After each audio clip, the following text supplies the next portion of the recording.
에스겔서 13장 4절 5절입니다. 자, 같이 읽겠습니다. 시작.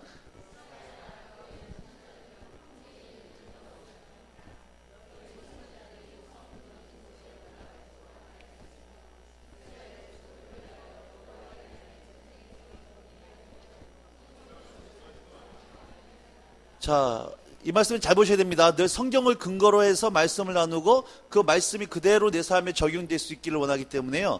먼저 성경에서 뭐라고 말하는지 잘 살펴봐야 됩니다. 하나님께서는 선지자들을 향해서 이 말씀을 책망하고 있는 말씀이에요.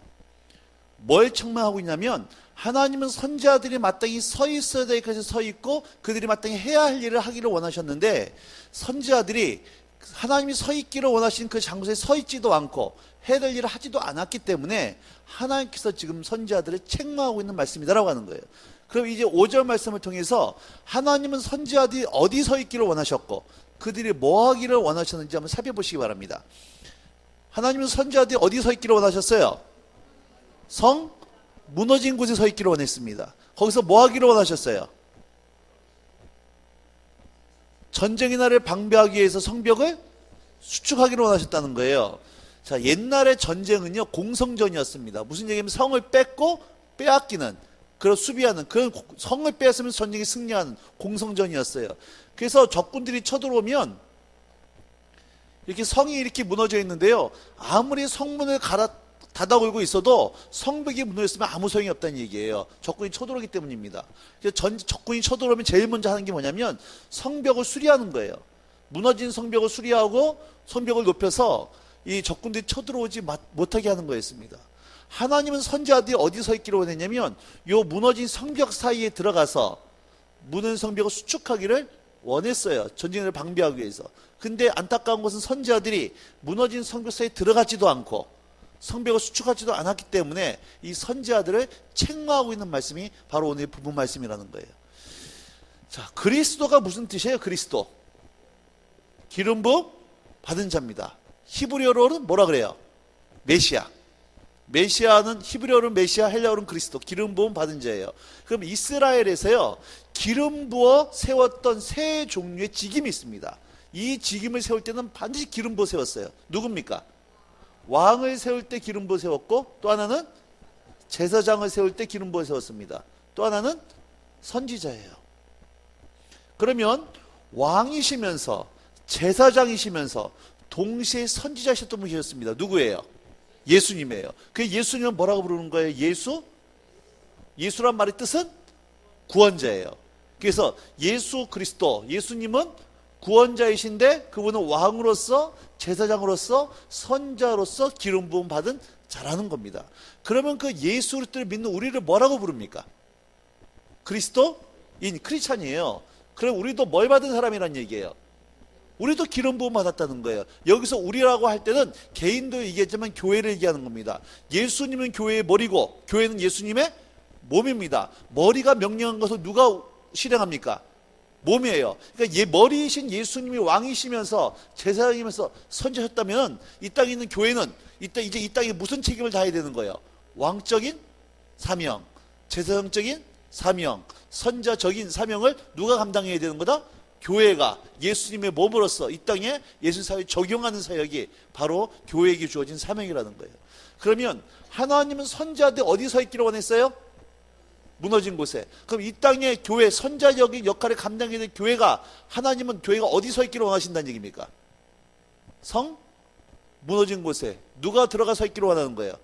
교회. 바로 저와 여러분이 이 세종시 가운데 무너진 교육계 가운데, 가정 가운데, 정치계 가운데, 사회 땅 가운데 무너진 곳에 교회가 들어가서 무너진 성벽을 수축하고 전쟁의 날을 방비하기를 원하시는 것이 이 땅이 선자적 역할을 감당해야 돼 바로 저와 여러분을 향한 하나님의 계획과 뜻인 줄로 믿으시기 바라는 거예요. 그러면 여러분, 이 무너진 성벽 사이에 들어가서 무너진 성벽을 수축했던 그 한 사람을 먼저 좀 소개를 하고 싶어요. 그게 누구냐면 모세입니다. 출애굽기 32장으로 한번 가보도록 하겠습니다. 출애굽기 32장입니다.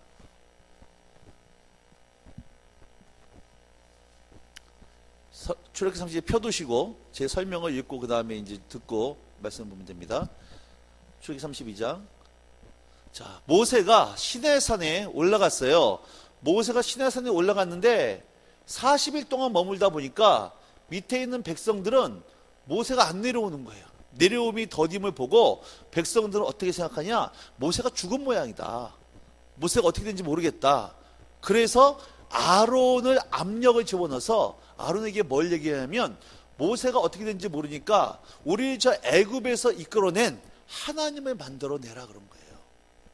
그러니까는 아론이 백성들의 압력에 굴복해서 뭘 만들어냅니까? 금송아지. 금송아지를 만들어 놓고 뭐라고 부르는 거예요, 그걸? 그 하나님이라고 부르는 거예요.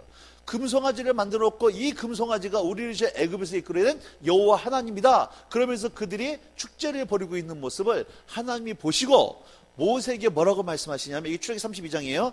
이 내 백성이 부패했다.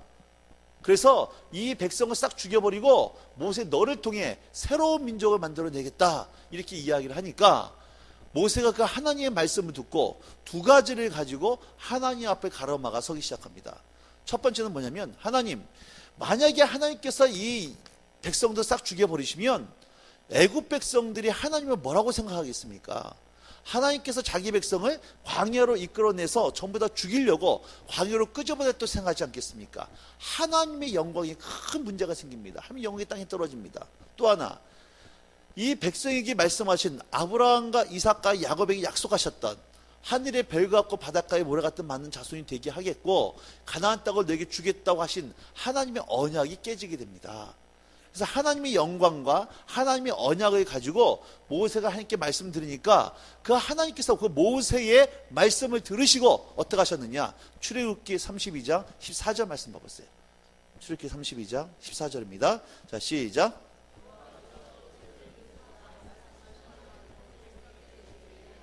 다시 한번 시작. 여호와께서 뜻을 돌이키사 그 말씀하신 화를 백성들에게 내리지, 예, 모세의 그 기도를 들으시고 하나님께서 뜻을 돌이키사 말씀하신 화를 백성들에게 내리지 않았다는 거예요. 이때 이 사건이 너무나도 감사해서요, 시간이 지난 다음에 시간이 지나서 어떤 시편 기자가 이때 이 사건을 시편에 기록을 해놨습니다. 그 기록된 말씀이 시편 106편에 나와요. 시편 106편으로 한번 가보세요. 시편 106편. 이 출애굽기 32장의 말씀에 대해서 시편 기자가 아름답게 노래를 했습니다. 시편 106편 19절부터 23절까지입니다. 시편 106편 19절부터 23절. 자, 시작.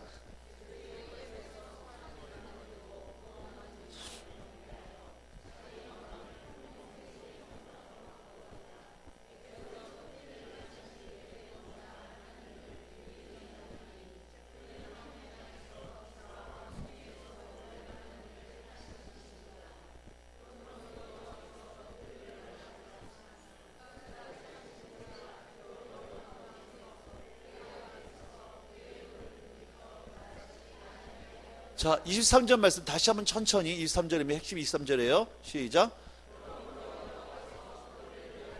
열아이를 하셨으나 택하신 모세가 어디에 서 있다 그래요? 어디에? 어려움 가운데에서. 지금 성경은 개역 개정은 어려움 가운데로 되어 있는데요, 이전 개역 한글 성경, 신천지가 좋아하는 개역 한글 성경, 그 신천지들이 쓰는 성경 개역 한글밖에 안 씁니다. 이 사람들은 몰랐어요? 네. 범사에 무식한 것 같아. 이 신천지는요, 지들이 이걸 성경 구절을 지들이 짜맞춰야 되기 때문에 개역 한글 성경만 써요. 그 개역 개정에는 다른 성경 안 씁니다. 그래가지고 굳이 성경 보는데 개역 한글만 보겠다고 하면 이따 의심하면 좋아요. 지금 내 성경이 개역 한글이다 싶으면은 좀 의심해 봐야 될 것 같은데 지금. 자, 그 개역 한글 성경에는 결렬된 곳이라고 나옵니다. 영어로 in the gap이에요. 결렬된 곳. 자, 그 어려움 가운데 서서 모세가 어떻게 했습니까? 하나님의 노를 이렇게 멸하시지 않게 했다는 거예요. 자, 이 얘기입니다. 여기 하나님이 계세요. 여기 이스라엘 백성이 있습니다. 지금 하나님과 이스라엘 백성들이 지금 어려움 가운데 빠졌습니다. 죄로 인해서 결렬이 됐어요. 가해가 틈이 생겨버렸습니다. 갭이 생겼다는 거예요. 그래서 하나님은 이들을 심판하셔야 되는데 이 사이에 누가 들어갔다는 얘기입니까? 모세가 들어갔다는 얘기예요. 모세가 가로막아 서서 기도함으로 말미암아 하나님께서 뜻을 돌이키사 말씀하신 화를 그 백성에게 내리지 않았다는 거예요. 근데 이 이스라엘이 어떤 개인일 수가 있어요. 어떤 가정일 수가 있고 교회일 수가 있고 또 도시와 나라와 민족일 수 있다는 거예요. 이들이 죄를 범했습니다. 하나님 관계 깨졌어요. 그래서 하나님이 심판하셔야 되는데 하나님은 심판하기를 원치 않으시는 분이에요. 그래서 이 사이에 누군가 들어가기를 원하신다라고 하는 거예요. 바로 이 사이에 누군가 들어가서 하나님을 가로막아 서기를 원하시고 계신다라고 하는 겁니다. 자, 이걸 근거로 해서 에스겔서 22장으로 한번 가보세요. 이제 에스겔서 22장입니다. 제일 좋은 강의는 성경 자체이기 때문에 제가 뭐 강사의 말보다도 말씀을 자꾸 찾아보는 거예요. 자, 22장 23절 24절입니다. 에스겔서 22장 23절 24절. 자, 시작.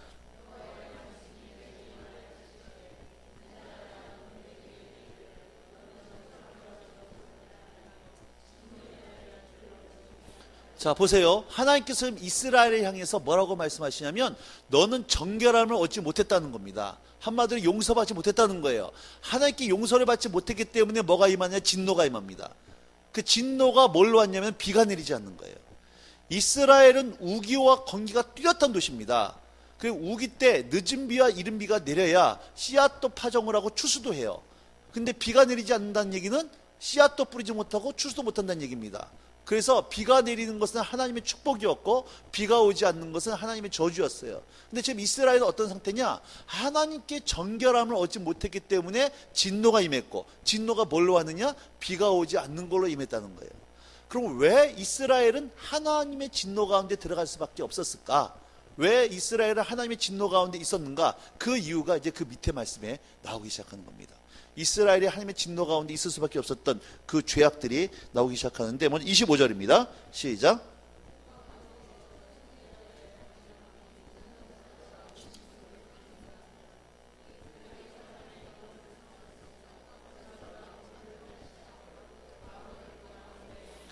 자, 이게 누구의 타락이 나와요? 선지자들이 지금 타락했더라는 거예요. 이스라엘의 하나님의 징계가 임할 수밖에 없었던 첫 번째 이유는 선지자들의 타락입니다. 두 번째 26절 시작. 그 제사장들은 내 율법을 범하였으며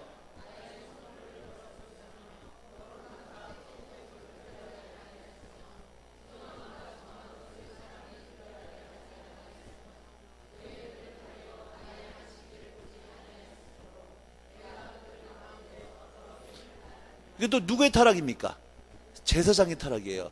지금 이스라엘이 하나님의 진노 가운데 있을 수밖에 없던 첫 번째 원인은 영적 지도자였던 선지자들과 제사장들의 타락이 기록되어 있는 겁니다.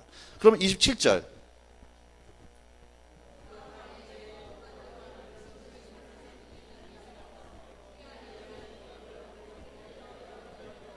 이건 누구의 타락이에요? 고관들이 누굽니까? 정치 지도자들이에요. 세속적인 지도자. 그러니까 25절, 26절은 영적 지도자, 27절은 세속적인 지도자, 두 양대 지도자들이 타락이 기록되어 있는 겁니다. 이들의 타락 때문에 이스라엘 심판 가운데 있는 겁니다. 근데 28절은 참 기가 막힌 말씀입니다. 28절 시작.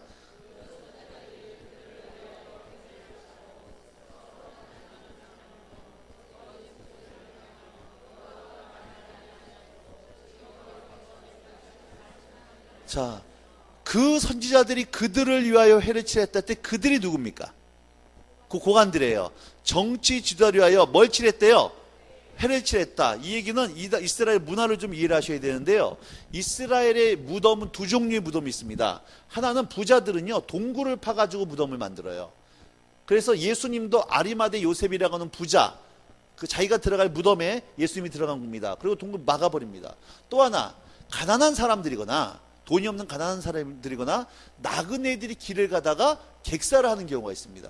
그때는 땅을 파가지고 사람을 이렇게 묻어요. 그리고 그의 흙으로 덮습니다. 이걸 뭐라 그러냐? 평토장이라는 거예요. 마태복음에 보면 평토장이란 말이 나오는데 무덤입니다. 그리고 그 위에다가 뭘 뿌리냐면 이게 회를 칠하는 거예요. 그러면 길을 가다가 땅바닥에 회가 칠해 있으면 밑에 뭐가 있다는 거예요? 시체가 있다는 거예요. 여러분, 시체는 안에 시체가 있으면 시체 썩는 냄새로 가득 찹니다. 근데 안에는 시체성이 가득 차 있는데 겉에는 뭘 칠했냐? 회를 칠해가지고 아주 아름답게 꾸미는 거예요. 무슨 얘기예요? 정치 주자들이 하나님의 뜻에 반해서 잘못된 정치를 펼 때는 반드시 선지자들이 등장을 해가지고 하나님의 뜻을 선포하고 제대로 간 길로 인도했던 것이 선지자들이 할 역할이었어요. 다윗이 밧세바를 범했을 때 누가 등장을 합니까? 나단이 등장을 해요. 이스라엘 사람들이, 백성들이 하나님의 뜻을 버리고 우상을 숭배할 때 반드시 선지자들이 등장을 해가지고 그렇게 하나님의 말씀을 선포했다는 얘기예요. 근데 이 말씀은 뭐냐? 이렇게 정치의 타락이 있음에도 불구하고 선지자들이 이들에게 뭐 한 거냐? 면죄부를 줬다는 얘기예요. 하면 정치와 종교의 야합입니다. 그 얘기를 하는 거예요. 자, 보세요. 28절에 그 선지자들을 위하여, 그 고관들을 위하여 회를 칠하고 스스로 허탄한 이상을 보며, 선지자들은 하나님이 보여주신 것만 선포해야 되는데 보여주지 않았음에도 불구하고 스스로 허탄한 이상을 보며 거짓 복수를 행하며 여호와가 말하지 아니하였어도 주 여호와께서 이같이 말씀하셨니라 하였으며. 타락한 종교 지도자들입니다. 정치와 종교의 야합이에요. 근데 29절 말씀 한번 읽어보세요. 시작.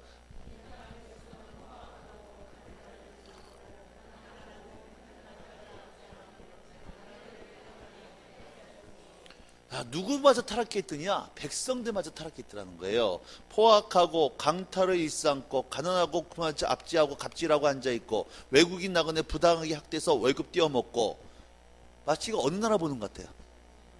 하늘엔 조각구름 떠있고 강엔 유람선이 흐르는 대한민국 보는 것 같아요. 어디 한 구석 제대로 된 구석이 없는, 모든 것이 부정과 부패로 무너져 있는 총체적인 타락입니다. 성경에서 이것을 뭐라고 얘기했냐면 성이 무너졌다 그러는 거예요. 성벽이라고 하는 것은 성 안에 있는 사람들을 보호하기 위해서 성벽을 쌓았는데, 성이 무너졌으니까 원수들이 무너진 성을 쳐들어오니까 성 안에 있는 사람들이 전혀 보호를 받지 못하고 있는 상태입니다. 총체적인 타락이에요. 정치계가 무너져 있고 경제계가 무너져 있고 교육계가 무너져 있고 곳곳에 들어가면 골마 터져 있는 것입니다. 성이 무너졌다는 거예요. 자, 30절입니다. 시작.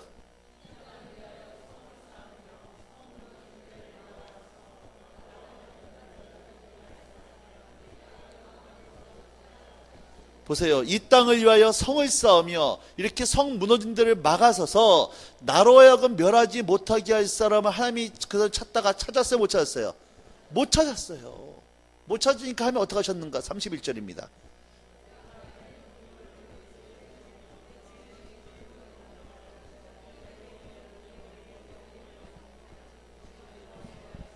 예, 하나님은 공의의 하나님입니다. 하나님의 보좌의 기초는 공의예요. 그래서 공의로 온 세상을 통치하는데, 그래서 하나님은 죄가 있으면 반드시 하나님의 성품상 죄는 심판을 해야 되는 겁니다. 근데 하나님은 또 사랑의 하나님이세요. 그래서 심판해서 멸망시키기보다도 구원하기를 원하시는 게 또 아버지의 마음이라는 거예요. 하나님의 공의는 심판하셔야 되고 하나님의 사랑은 구원하기를 원하십니다. 그러면 하나님의 공의를 하나님의 사랑으로, 하나님의 진노를 하나님의 긍휼로 바꾸는 한 가지 방법은 이 사이에 누군가가 들어가서 하나님을 가로막아 서기를 원하시는 거예요. 그래서 그 사람은 찾고 있는데 찾았어요? 못 찾았어요? 못 찾았어요. 못 찾으니까 할 수 없이 하나님의 공의의 성품으로 이들을 심판할 수밖에 없더라는 거예요. 여러분, 하나님이 왜 소돔과 고모라를 심판하러 가실 때 왜 굳이 그걸 아브라함에게 왜 말씀했을까요? 심판하시면 되는데. 누군가가 막아주기를 원했다는 거예요. 누군가 하나님을 말려주기를 원했다는 거예요. 하나님의 마음은 모든 사람이 진리를 알고 구원을 받기를 아는 것을 원하는 것을 이루기를 원하시는 것이 하나님 아버지의 마음입니다. 한 사람도 멸망당한 것을 원하지 않는 것이 하나님의 마음이에요. 모든 사람이 죄를 범했습니다. 그래서 하나님의 영광에 이르지 못해요. 죄의 싹은 사망입니다. 그 외에는 심판이 있는 거예요. 그래서 우리 모든 사람이 죄를 범했기 때문에 우리는 하나님의 공의에 의해서 완전히 불변을 맞을 수밖에 없는데, 이 사이에 누가 들어가신 겁니까? 예수 믿으러 가시는 거예요. 애들이 길을 가다가요, 딱 누가 이제 애들이 길을 지키고 있습니다. 길을 가는데 애들이요, 사람 못 지나게 막으면 어떻게 포즈를 취합니까? 못 가 그러는 거예요.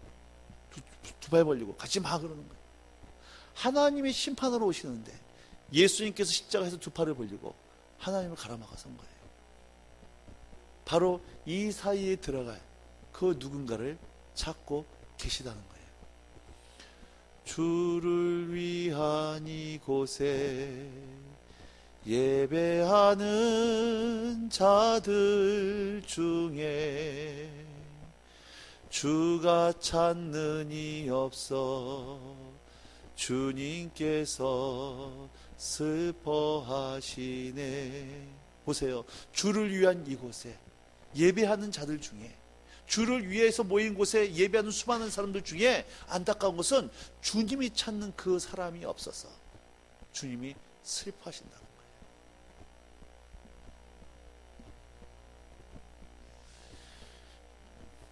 서울에 한 목사님이 계십니다. 아주 성품도 좋으시고 목회도 잘 하시고, 그래서 교회도 아주 건강하게 성장하는 아름다운 교회인데요, 이 목사님의 한 가지 흠이 있었어요. 어떤 연약한 점이 있었냐? 목사님이 이 담배를 못 끊었어요. 그래가지고 목사님의 고민이 너무 심한데 안 끊어지는 거예요. 대신방 기간이었습니다. 이제 아침부터 신방을 다니다가 점심때쯤 돼가지고 한 집사님 집에 신방에 갔어요. 맛있게 식사를 하셨습니다. 그런데 이제 점심 식사를 하셨는데, 이 담배 피시는 분들 언제 담배 생각이 간절해요? 식후 3초 불연초면 즉 사망이라 그럽니다. 식후 3초 흡연초면 불로장생이고, 너무 담배 생각이 간절해서 화장실에 들어갔어요. 문 걸어 잠그고 한 대 맛있게 폈습니다. 양치질하고 털고 나왔어요. 털고 나와서 거실을 지나 안방으로 가는데, 해피이면 안주인 집사님이 거실에서 뭔가를 하고 있다가 목사님 옆으로 확 지나가는데요, 담배 냄새가 확 풍기는 거예요. 역겨운 냄새가. 담배 안 피우면 딱 알잖아요. 목사님이 지나가는데 담배 냄새가 확 풍기니까 집사님이 그걸 보고요, 두 가지 생각이 딱 들은 거예요. 아니, 어떻게 목사님이 담배를 필 수 있나? 이 생각과 동시에 성령께서 그 집사님 마음을 뭐라고 말씀하시냐면, 너희 담임 목사가 담배 끊지 못하는 것은 네가 너희 담임 목사에서 기도하지 않은 너희 책임이다. 감사했던 것은 이 집사님이 그 성령의 음성을 들었어요. 그래서 그때부터 새벽 작정 기도를 하기 시작했습니다.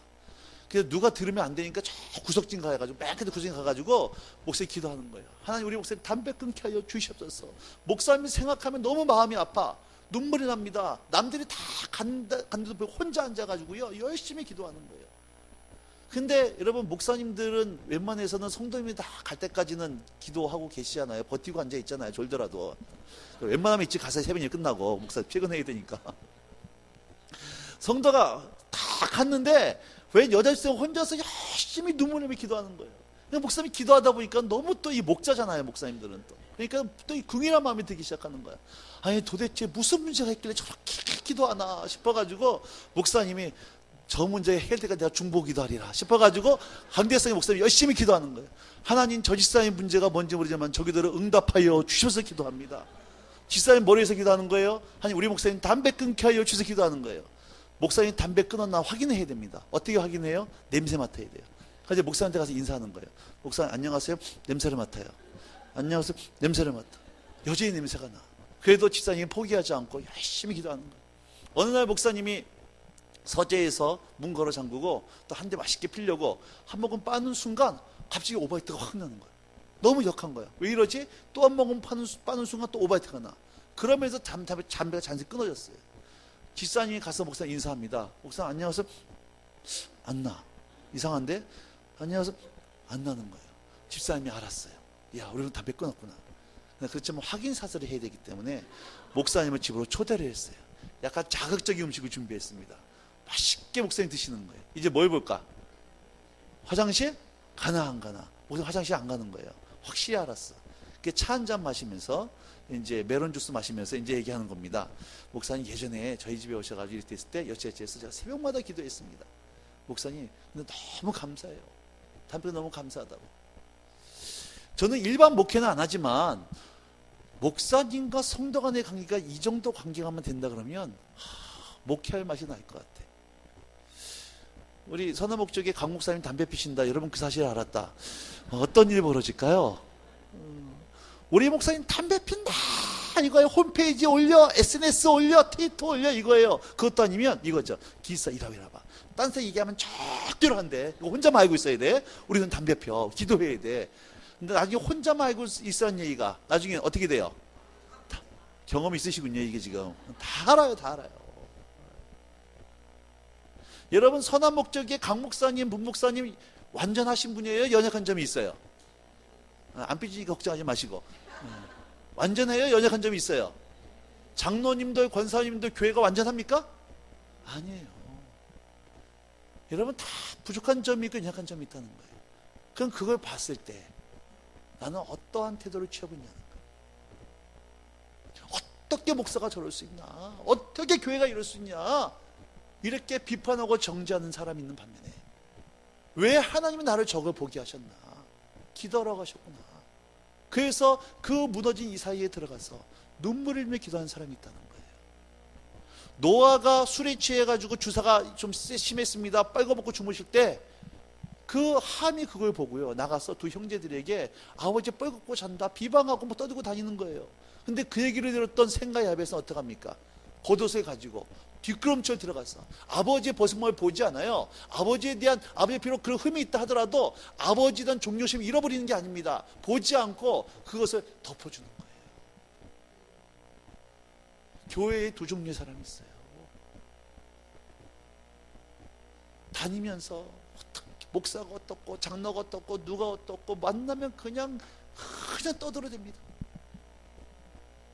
어떤 사람은 그걸 보면요 그냥 잠잠하게 주님 앞에 나와서 이 사이에 들어가서 기도하는 사람이 있어요. 어떤 분이 환상을 봤어요. 환상을 봤는데 책에서 나온 얘기입니다. 어떤 분이 환상을 봤는데요 교회를 사단이 원수들이 막 화살을 쏘며 공격을 하더라는 거예요. 그래서 교회가 그 화살을 맞고 막 전전긍긍하고 있는데 가만히 보니까 그 원수가 말을 타고 화살을 쏘고 있는데 그 말이 누구냐? 이게 성도들이라는 거예요. 그리고 화살이 뭐냐면 성도들 입에서 나오는 말이라고 하는 거예요. 여러분 귀신이요 하얀 소복 입고 머리 풀어헤치고 나타나지 않아요. 또 한국 귀신이 시카를 거꾸로 입에 잘못 물어가지고 위에 피름이 났다. 그럴 일이 없어요. 어떡합니까? 공동체를 무너뜨려요. 비판하고 정죄하고 고소하면서. 근데 그 비판과 정죄가 일리가 있을까요? 없을까요? 교회를 비판하는 목사님을 비판하고 장로님을 비판하고 여러분 가는 곳마다 비판하는 그 정죄하는 그 비판과 정죄가 정죄하는 사람들에서 그 논리 그 일리가 있어요? 없어요? 있어요. 근거가 있는 얘기를 가지고 하는 거예요. 그런데 여러분 그것이 사실일지라도 그것 때문에 교회가 사는 것이 아니라 교회가 무너지더라는 거예요. 내가 너를 사랑해서 하는 얘기인데 아니 사랑하면 기도해야지 왜 얘기를 해요? 그건 사랑해서 하는 얘기가 아니에요. 지승지문역에서 하는 얘기입니다. 여러분 아무리 옳은 얘기를 하더라도요 칼이 날카로우면 뭐가 좋아야 되느냐? 칼집이 좋아야 돼요. 날카로운 칼이 칼집이었으면 칼이 아무리 날카로운 칼이요 그 칼 가지고 사람은 죽입니다. 옳고 옳은 얘기 할 수 있어요. 진리 얘기를 할 수 있어요. 그러나 사랑이 없는 진리, 사랑이 없는 옳음은요 사람을 살리는 것이 아니라 교회를 무너뜨리고 사람을 죽이더란 얘기입니다.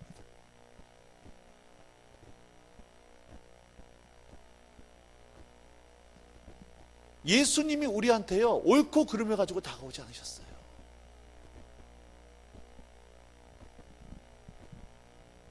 현장에서 가나마다 붙잡힌 여인 모세의 율법은 돌로 쳐 죽이라 그랬습니다. 그래서 여인이 현장에 가면 붙잡힌 여인이 있고요 수많은 사람들이 돌로 쳐 죽일 준비를 하고 있습니다. 사람들 손에 뭐가 들려 있어요? 돌덩이가 들려 있습니다. 어떤 사람은 큰 돌이고 어떤 조그만 돌이고 어떤 이 사람은 돌이고. 여러분 우리들 손에도 돌덩이 들려 있다는 거예요. 언제든지 던질 준비가 되어 있습니다. 교회를 향해, 목회자를 향해, 장로님들을 향해, 세상을 향해. 그런데 그렇게 사람이 살리고 공동체가 살아나면 좋은데 살아나질 않아요. 죽어요. 예수님은 그 여인마저도 용서하셨어요. 제가 지금 어둠을 감싸주고 어둠을 덮어버리자 이런 얘기 하는 게 아닙니다. 아무리 그것이 옳은 얘기를 하더라도 여러분 내 안에 그 옳은 얘기를 할 때 여러분 안에 이 사랑이라고 하는 마음이 없는 상태에서 옳은 얘기를 하면 차라리 하지 말라는 얘기예요. 들어가서 뭐 하라는 얘기입니까? 기도하라는 거예요. 그럴 때 공동체가 살고 가정이 삽니다. 영혼이 사는 거예요. 원수는 옳다고 하는 논리를 가지고 공동체를 무너뜨리고 교회를 파괴시킵니다. 우리가 속는 영이.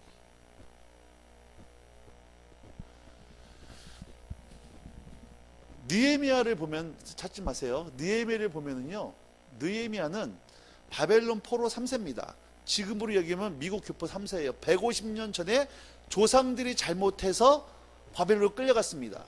할아버지가 끌려왔고 아들을 낳고 그 아들이 아들을 낳았던 느헤미야가 성장해서 그 바벨론의 고위 관료가 된 거예요.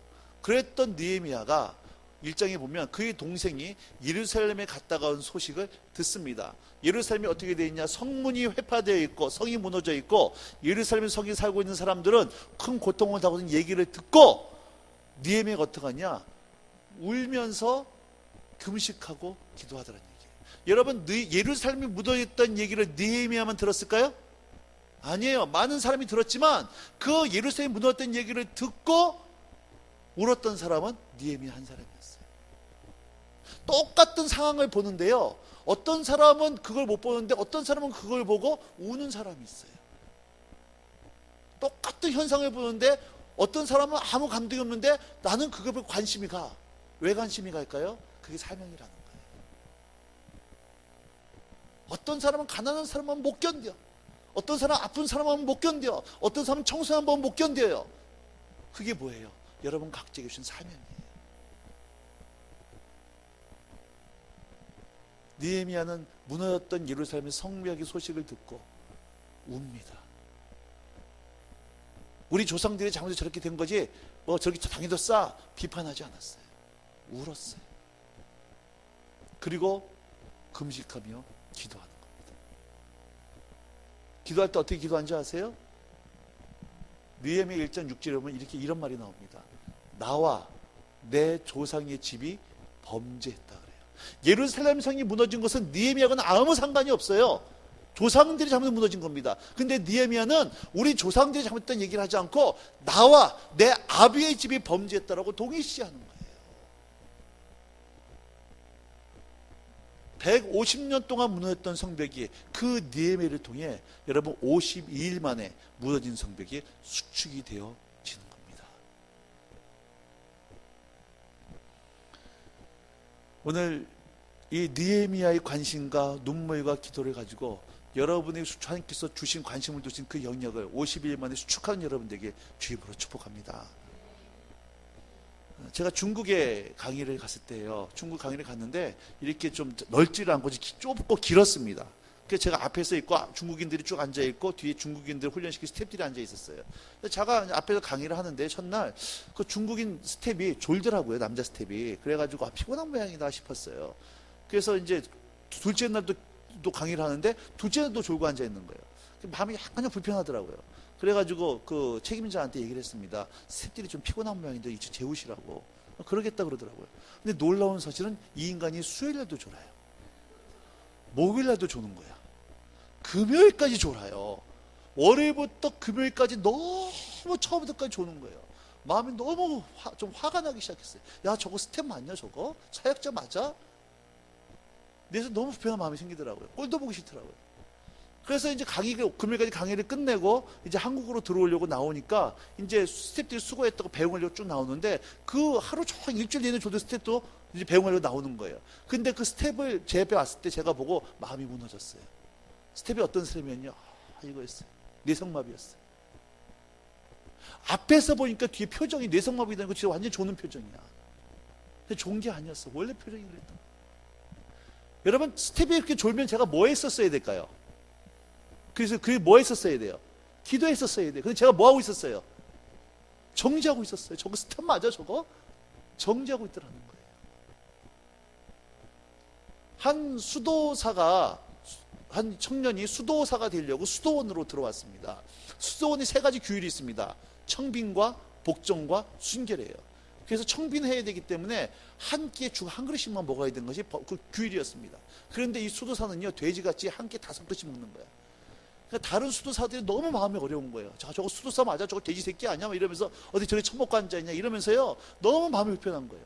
그런데 이 수도사가 어느 날 쓰러졌어요.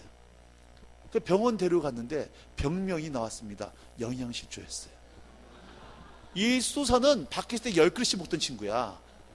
근데 수도원 들어와서 청빈한다고 반으로 줄인 거예요. 여러분, 누구 기준으로 판단하는 겁니까? 내 기준이에요. 그리스 시내에 보면 프로메테우스 침대라고 있습니다. 프로메테우스 침대라고 있어가지고요, 그 프로메테우스라는 그 괴물이 길목을 지키고 있다가 지나가는 사람들을 붙잡아요. 그 자기 침대에 뉘어놓습니다. 자기 침대 길이보다 짧으면 늘려서 죽이고, 침대보다 길으면 잘라서 죽이는 거예요. 절대적인 기준입니다. 자기가. 여러분, 우리가 교회에서 판단하는 목사는 이래야 되고 장로는 이래야 되고 교회는 이래야 되고, 이 기준이 정말 진리냐는 거예요. 아니에요. 내가 기준이에요. 내 기준에 맞아야 돼. 아마 선한 목적에는 그럴 일 없겠지만요, 여러분, 다른 교회에 가면은 이 성도들이, 또 이제 특히 또 장로님들이 자기 기준이 있어요. 이 기준 안 맞으면은 목사가 뭐가 없어요.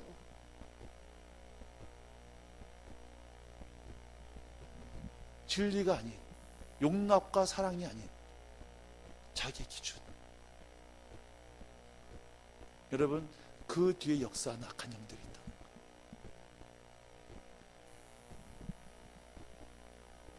저는 오늘 귀신, 영적 전쟁이면 귀신 얘기하는 게 아닙니다. 아까 얘기했지만 귀신이 귀신처럼 안 나타나요, 우리한테. 관계 사이에 들어와서, 뱀처럼 관계 사이에 들어와서요, 공동체를 다 무너뜨려놔요. 분별하셔야 되는 겁니다. 나도 모르는 사이에 원수의 앞잡이가 되어져서 교회를 무너뜨리는 자군조의 역할을 내가 하고 있더라는 거예요. 나의 이 말을 통해서, 나의 행동을 통해서.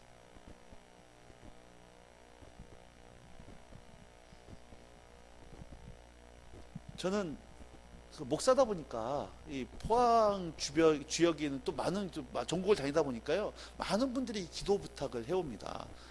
그리고 제가 또 한기도 하거든요. 한기도 하기 때문에 또 가가지고 또 누르면서 기도를 해요. 몇십니다 해가지고 뱀비나가면서 해가면서 몇십니다 기도를 하면, 이 안병도 낫고 백혈병도 낫고 부도도 처리가 되어지고 막 그냥 무너졌던 가정도 회복되어지고, 아, 이러면 저도 폼도 하면 폼도 얼마나 폼나. 잘 안 일어나 이게. 전 실망의 눈초리 가득한데요, 아, 목사로서 민망할 때가 많아요. 그래서 어느 날 하나님 앞에, 하나님 저 한 수 가르쳐 주세요, 이렇게 기도한 적이 있어요. 한 수 좀 가르쳐 달라고. 아니, 손만 얹고 기도하면 귀신도 떠나고 째려만 받아 발가락에 무조건 다 나고, 그러면 나도 폼나 하면 폼나고 얼마나 폼나냐고. 한 수 좀 가르쳐 달라고. 아무리 기도해도 안 나면 나도 너무 창피하다는 거예요. 이렇게 합의 기도를 하면서 정말로 왜 나는 이렇게 기도에 능력이 없을까? 너무나 절박한 사람들이 많은데, 기도 한 방이면 끝날 수 있는데 왜 이게 안 나타날까? 아무리 기도해도 허리만 아프고 목만 쉬지 이게 뭐 나타나지는 않고, 도대체 이게 뭐냐 이게. 하나님 앞에요, 정말 이렇게 기도해 본 적이 있어요. 근데 어느 날 하나님께서 왜 저의 기도에 능력이 나타나지 않는지, 왜 나의 기도에 하나님의 은혜가 없는지를 내가 보여주기 시작했어요. 마가복음 1장으로 한번 가보세요.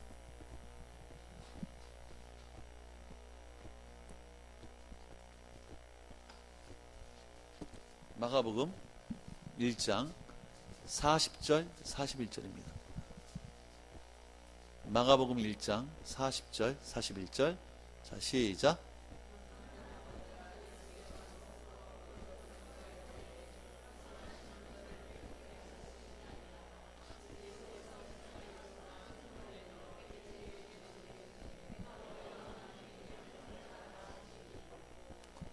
뒤에 나오네요. 예, 자 보세요. 여러분, 그 문둥병, 나병, 옛날에는 몇십 년 전만 하더라도요, 문둥병은 이 불치병이었습니다. 예, 천형이라, 하늘에 내린 천형이라 그랬어요. 지금이야 약 하나만 먹으면 다 깨끗이 나버리는 정복이 됐지만, 몇십 년 전만 하더라도 소록도로 전부 다 몰아가지고 감금해가지고 가둬놓으면 됐던 천형이었습니다. 이스라엘에서는요, 거기다 그 천형이었을 뿐만 아니라 불치병이었을 뿐이라 한 가지 더 주원글씨가 붙습니다. 어떤 주원글씨냐? 하나님께 저주받은 사람이에요. 문둥병이 걸려가지고 평생 불치병으로 살아간 것도 너무 억울한데 거기다가 나도 모르는 사이에 하나님께 저주받은 인간이라고 하는 이 명체까지 주어무시까지 붙는 거예요. 그 문둥병자들에게 가장 큰 펠티니드가 뭐였을까? 이 펠티니드가 뭐였을까? 저희 그 포항에 제가 사역을 하는 곳에요. 예전에 정기적으로 이게 방문해 주시는 노숙인들이 계셨습니다. 이분들이 오시면 제가 그냥 보내지 않고 조금만 더 줘서 보내니까 소문이 났든지 정해진 날 정해진 시간에 꼭 방문하시더라고요. 어느 날은 겨울비가 내리는 12월 달쯤 됐던 것 같아요. 몇 년 전인데 저 혼자 그날 사무실에 있었습니다. 혼자서 일을 하고 있는데 누가 문을 똑똑 두들겨요. 네, 들어오세요. 그러니까 문이 열리면서 보니까는 노숙인이 한 분이요. 이게 서 계시더라고. 근데 그 사무실 안은 따뜻하고 이게 향기도 있고 따뜻한데요. 문이 열리면서 바깥에 찬바람이 확 들어오면서 그 노숙인 몸에 있는 그 냄새까지 같이 들어오는데 와, 냄새 장렬. 그냥 그 꼬리꼬리한 냄새가 확 풍기는 거예요. 근데 그분이 좀 술도 취해가지고 도와달라고 이렇게 서 있는데 도저히 그냥 못 보내겠더라고요. 겨울비를 맞아가지고요. 몸이 쫙 젖었는데 바다바다 떨면서 약간 숙취하신 목소리로 도와달라고 그러는데 도저히 안 되겠더라고요. 그래서 좀 들어오시라고. 안 들어오려고. 괜찮다고 들어오시라고. 몸 좀 녹였다 가시라고. 해가지고 난로에 좀 불을 높여놓은 다음에 앉게 하고 그다음에 좀 따뜻한 것 좀 차 좀 이렇게 준비해가 좀 드렸어요. 그래가지고 앉아가지고 몸 녹이면서 이런 얘기 저런 얘기 하다가 이분이 차도 다 드시고 몸도 좀 따뜻해진 다음에 가시겠다 그래서 제가 얼마를 꺼내가지고 드렸어요. 근데 이분이 안 받으려고 해요. 왜 안 받으려고 그랬을까? 사람 대접 받았다는 거예요. 다른 데 가면은 문만 열어도 욕하고 재수없다 그러고 다음에 오라 그랬는데 제가 들어오시라 그러지 차들이지 선생님 해가면 얘기하지 이러니까 이분이요 마음에 감동이 있었던 거예요. 여러분 이스라엘의 문둥병자들이요 먹고 살아야 됩니다. 농사를 지는 능력이 안 돼요. 그러면 마을로 와서 구걸을 해야 됩니다. 구걸하러 마을로 들어갔는데 구걸로 들어가다가 정상인들을 보기 시작하면요 이 사람들 어떻게 해야 되냐면 고개를 숙이고 입을 가린 다음에 큰 소리로 외쳐야 됩니다. 문둥병자들은 나는 부정합니다. 부정 외쳐야 돼요. 그러면 사람들이 문둥병자인 줄 알고 돌을 들어 쫓아내는 겁니다. 그랬던 문둥병자에게 예수님이 어떻게 하셨는가 41절 한번 볼까요? 1장 41절 자 시작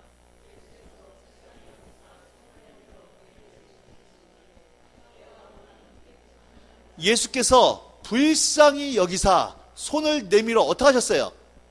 그에게 여러분 강 목사님께서 수고 많어 등 두들겨주고 일할 때 손 한번 꽉 잡아주시고 그러면 마음이 어때요? 기쁘잖아요. 내가 존경하는 분이 영적인 권위자가 누군가 직장 상사가 와가지고 수고한다고 두들겨주고 알아주면 굉장히 격려가 되는 겁니다. 예수님 당시에 최고의 권위자 그 당시에 예수님께서 모든 사람이 돌돌지는 모든 사람이 죄인이라고 멸시하는 그 문둥병자 향해서 불쌍히 여기사 다가가셔가지고 그 몸에 터치하시는 거예요. 사람의 체온을 느끼기 시작하는 겁니다.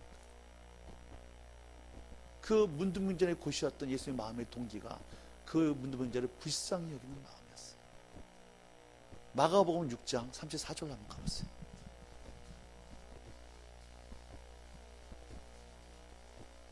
마가복음 6장 34절입니다. 시작.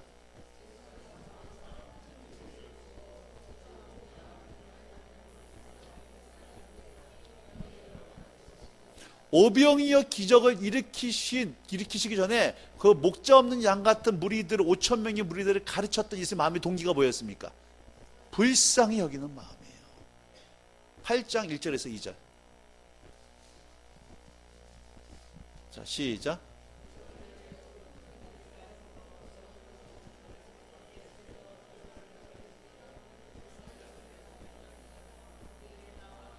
이건 칠병이어의 기적을 일으키는 겁니다. 예수님께서 칠병이어의 기적을 일으켰던 예수의 마음의 동기가 뭐였어요? 불쌍히 여기는 마음. 불쌍히.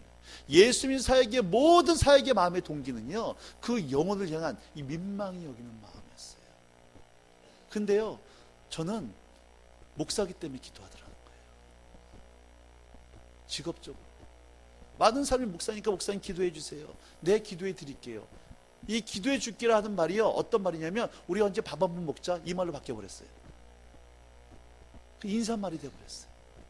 성도님들도요, 목사님 기도해 주세요 해놓고 목사가 기도 안 할 걸 확실히 믿습니다.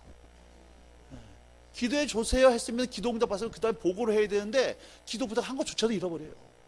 왜? 우리가요, 기도해달라고 하는 말, 기도할게라고 하는 말이요, 이제는 그냥 밥 한번 먹자라는 이런 그냥 인사말처럼 바뀌어버렸다는 거예요. 여러분 잘 생각해 보세요. 어느 날 하나님께서 저한테 하신 말씀이 너 거짓말 하지 말라 그러더라고요. 무슨 거짓말이냐 그러니까 아니 목사가 기도하는 기도해야지 왜 기도 안 하냐는 거예요. 보니까 정말 기도 안 하더라. 기도할게 해놓고 잊어버려요. 지금은 제가 함부로 기도하는 얘기를 안 합니다. 기도하려면은 지금 기도하죠. 바로 그 자리에 기도를 하든지 전화가 통해서 전화 받고 기도를 하든지 아니면 약속을 해. 내 생각을 해서 목사님, 아니 집사님 언제부터 언제까지 내 기도하겠다. 일주일 동안 기도하든지 한 달 동안 기도하든지 날짜를 시간을 정해놓고 기도하겠다고 얘기해놓고 정말 그때는 가능한 기도예요.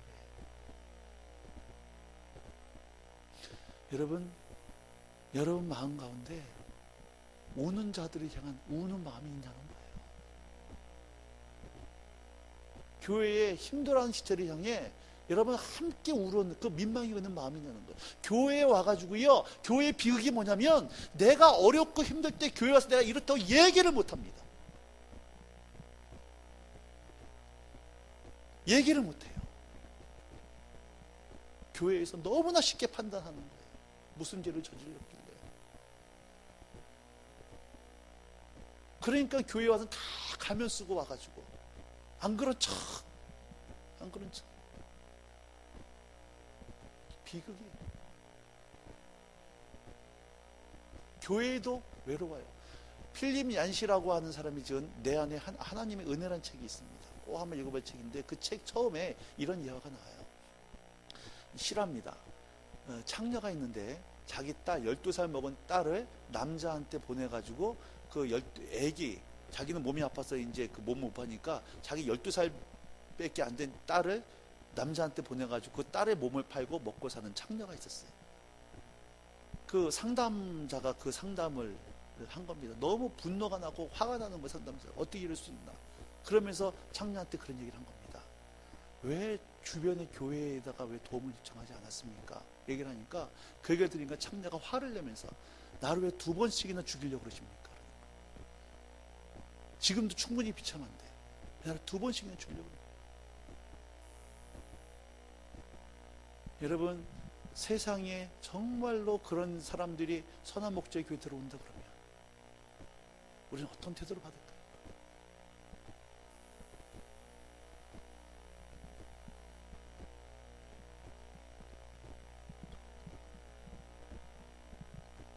무너진. 한 번은 지하철을 타고 갔는데 구걸하는 분이 있더라고요. 잘 줄까요? 사람들이 줄 거야? 안 줄까요? 안 줘요. 저도 줄 마음이 없었어요. 근데 성령께서 제 마음에 그러시더라고요. 오죽했으면 저렇게 하겠냐. 그럼 내 안에 막 합당, 하나님 저거 준다 해도 이 사람 다 앵벌이 당하고요, 다 뭐 뜯기고 뭐 한다고 그러는데 진짜 없는 사람이 내가 왜 주지 마, 1,000원짜리 한 장입니다 그거. 근데 그 속에 내 안에 왜 주지 말아야 돼 일이 막 나오기 시작하는 거예요. 주님이 한마디 하시더라고요. 나 같아도 그렇게 주지 말아야 이런 일들이 다 되면서 그렇게 안 줬을까. 그래서 제가 10,000원짜리 하나 꺼냈어요. 오길래 10,000원짜리 다 쥐어줬습니다. 이분이요, 제가 민망했어요. 10,000원짜리 주니까요, 갑자기 선생님 고맙습니다. 주변 사람이 다 보는 거예요. 10,000원짜리 한 장이.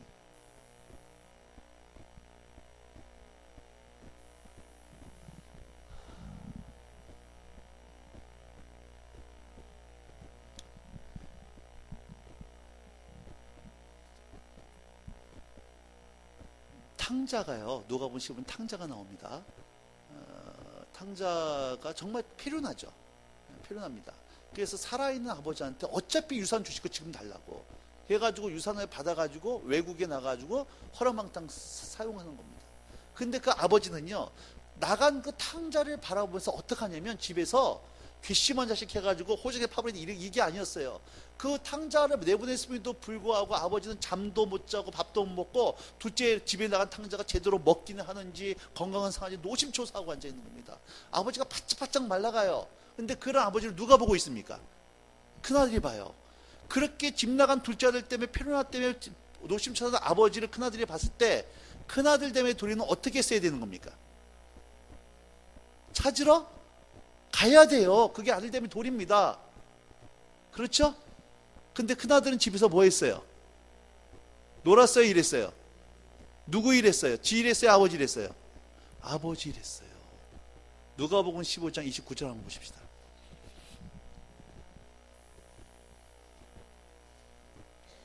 누가복음 15장 29절 혹시 나오나요? 네. 누가복음 15장 29절 같이 한번 읽을까요? 시작.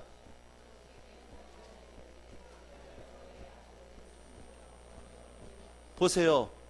큰아들이 하는 얘기입니다. 둘째 아들이 돌아와서 큰 잔치를 벌일 때 큰아들이 열받아가지고 아버지 했던 얘기예요.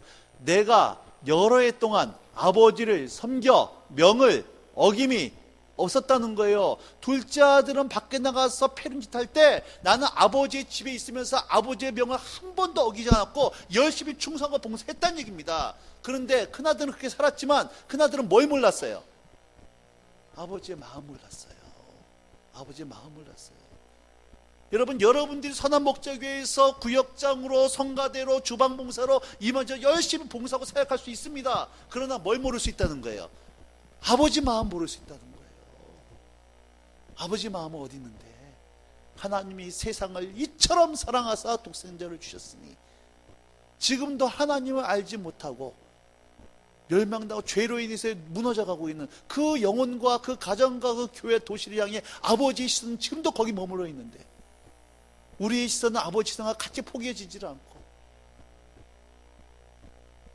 그냥 주일한다고 열심히 일하긴 하지만 전혀 따로 국밥처럼 교회에만 시선이 머물러 있지 않냐는 거예요.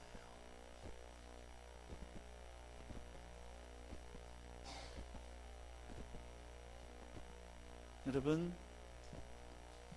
오늘 영적 전쟁을 얘기하면서 저는 중보기도와 함께 같이 나가고 있습니다. 중보기도 저는 영적 전쟁하는 사람이고 그 사람은 예배자예요. 오늘 하나님께서 여러분 각자에게 보여주시는 무너진 사람들이 있을 겁니다. 어떤 사람에게는 여러분 중에 어떤 분은 어떤 개인이 떠오를 거고요. 어떤 가정이 떠오를 수도 있고 어떤 교회가 있을 수 있고 이 세종시에 어떠한 영역이 딱 떠오르게 할 수가 있을 겁니다. 사람마다 다 틀려요. 왜 나는 저걸 보여주셨나? 그게 사명입니다.